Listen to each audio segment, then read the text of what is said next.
Interstellar படத்துல நம்ம என்னதான் நிறைய விஷயங்கள் பேசினாலும் at the end of the movie நோலனுடைய பீக் ரைட்டிங்னு சொல்றதை விட Christopher Nolan's writing was so beautiful அப்படின்னு சொல்லலாம். கடைசியா கூப்பர் அண்ட் மார்ஃப் இவங்க ரெண்டு பேரையும் மீட் பண்ண வச்சது அவங்களுடைய அந்த அப்பா பொண்ணு பாசத்தினாலையும் தான்.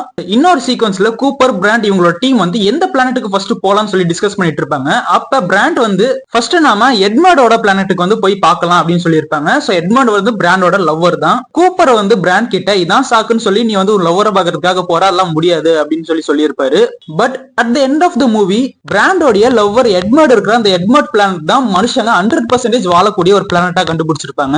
சோ இங்க கூப்பர் அண்ட் மார்ஃபோடைய அந்த ஃபாதர் அண்ட் டாட்டரோட கேரபிள் ரிலேஷன்ஷிப்னால தான் அந்த ஈக்குவேஷன் சால்வ் பண்ணி கூப்பரை வந்து வர வைக்க முடிஞ்சது. இங்க பிராண்ட் வந்து அவங்களுடைய லவ்வர் இருக்கிற அந்த எட்மர்ட் பிளானட்ல போய் மனுஷங்க 100% வாழக்கூடிய ஒரு பிளானட்டையும் கண்டுபிடிச்சாங்க. சோ இங்க தான் டைரக்டர் கிறிஸ்டோபர் நோலன் லவ்வால தான் எல்லாமே பாசிபிள் ஆச்சுன்னு பியூட்டிஃபுல்லா அவரோட ரைட்டிங் மூலியமா நம்ம கிட்ட கன்வே பண்ணியிருப்பாரு. So such a wonderful and greatest writing of Nolan. இதே மாதிரி நிறைய மூவி அனலைசிஸ்க்கு நம்ம சேனலை சப்ஸ்கிரைப் பண்ணிக்கோங்க.